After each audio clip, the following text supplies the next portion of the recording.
राधे राधे भक्तों, आज हम आपको भक्तमाल ग्रंथ की कथा के अंतर्गत भक्त अरुण गिरिनाथ जी की कथा सुना रहे हैं। ये ऐसे भक्तों हैं जिन्हें भगवान के दर्शन ना होने पर सीधे मंदिर के गोपुरम पर ही चढ़ जाया करते थे और वहाँ से सुब्रमण्यम की प्रार्थना करते हुए नीचे ही कूद जाते थे। अब भगवान गणेश जी की वंदना करके कथा प्रारंभ करते हैं। भगवान कार्तिकेय दक्षिण में सुब्रमण्यम, षणमुख, स्कंद, मुरुहन आदि नामों से प्रसिद्ध हैं। तमिलनाडु वाले उन्हें अपनी भाषा के आदि प्रवर्तक मानते हैं और समझते हैं।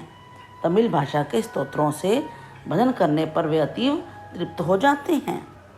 दक्षिण में अरुणाचलपुरी एक दिव्य क्षेत्र है। भगवान शिव जी के इन 5 महाक्षेत्रों में यह एक है जहाँ वे पंचभूत स्वरूपी होकर विराजमान हैं। वहाँ वे तेजोलिंग रूपी हैं। उनके स्मरण मात्र से भक्तों को जीवन मुक्ति मिल जाती है, ऐसा विश्वास है। इस पुण्य क्षेत्र में रुद्र गणिकाओं के वंश में इनका जन्म हुआ था। इनकी माता मुतम्मा पुत्र की कामना से प्रतिदिन अरुणाचलेश्वर की परिक्रमा किया करती थी। एक दिन इस मंदिर के सुब्रमण्यम सन्निधान में जाकर उसने प्रार्थना की, हे भगवान, आपकी भक्ति करने वाला एक पुत्र मुझे दीजिए। कार्तिकेय जी के प्रसाद से कालक्रम में उसके एक सुंदर पुत्र पैदा हुआ। बड़े लाड प्यार से उसका लालन पालन हुआ, इसलिए वह बड़ा ही अक्खड़ निकला। अल्पायु में ही उसकी माता का स्वर्गवास हो गया। तब उसकी दीदी उससे बड़े प्यार से लालन पालन करने लगी। समय पर वे तरुण भी हो गए, पर तरुणाई में अत्यंत विषय सेवी हो गए। उनके घर का सारा धन उनकी विषय इच्छा पूर्ति में ही समाप्त हो गया। निर्धन होने पर जब वे दीदी के पास आए तब उसने विवश होकर उससे कुछ कड़ी बातें कह दी। दीदी के शब्दों ने उनके जीवन का कायापलट ही कर दिया और उन्होंने माया मोह छोड़कर वैरागी बन गए।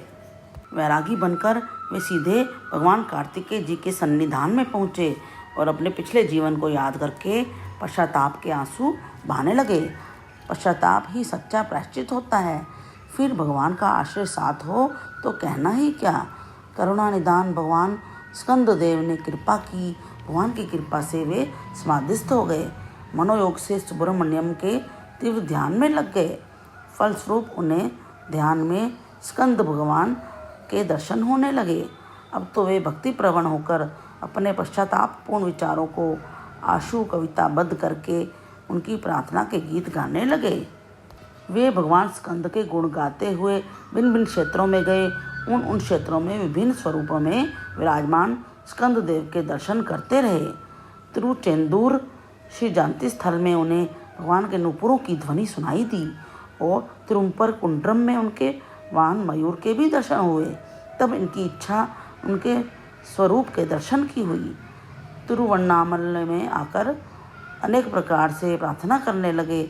जब उनको दर्शन नहीं हुए तो अत्यंत क्षुब्ध होकर सीधे मंदिर के गोपुरम पर ही चढ़ गए और वहाँ से सुब्रमण्यम की प्रार्थना करते हुए नीचे कूद पड़े। भक्तवत्सल भगवान षणमुख ने मनुष्य रूप में आकर उन्हें अपने हाथों में ले लिया और दर्शन देकर कृतार्थ भी किया। अरुण गिरी की प्रार्थना के अनुसार कृपालु भगवान उन्हें प्रणव मंत्रार्थ का उपदेश देकर अंतर्ध्यान हो गए। अरुण गिरिनाथ जी ने तिरुपुकल नामक एक ग्रंथ की भी रचना की। स्कंद और स्कंद भक्तों का पूजा पुरस्कार करते हुए वे वहीं पर रहे। उनके द्वारा कहते हैं कई चमत्कार भी हुए। ऐसे ही एक चमत्कार के फलस्वरूप उनका रूप शुक जैसा हो गया और भक्तों का विश्वास है कि वे उसी रूप में आज भी भगवान कार्तिकेय जी की दाहिनी ओर समासीन हैं और मधुर कीर्ति गान गाकर उनकी वंदना कर रहे हैं। उपासकों का निश्चय है कि उनके तिरुपुक्कल गीतों का पारायण करने वाले अवश्य उनकी कृपा के पात्र बन जाते हैं। ऐसी ही और कथाएं सुनने के लिए इस चैनल को लाइक और सब्सक्राइब करें तथा इस कथा को अधिक से अधिक शेयर भी करें और कमेंट्स में लिखें हरे कृष्णा कृष्ण कृष्ण हरे हरे, हरे राम राम राम हरे हरे।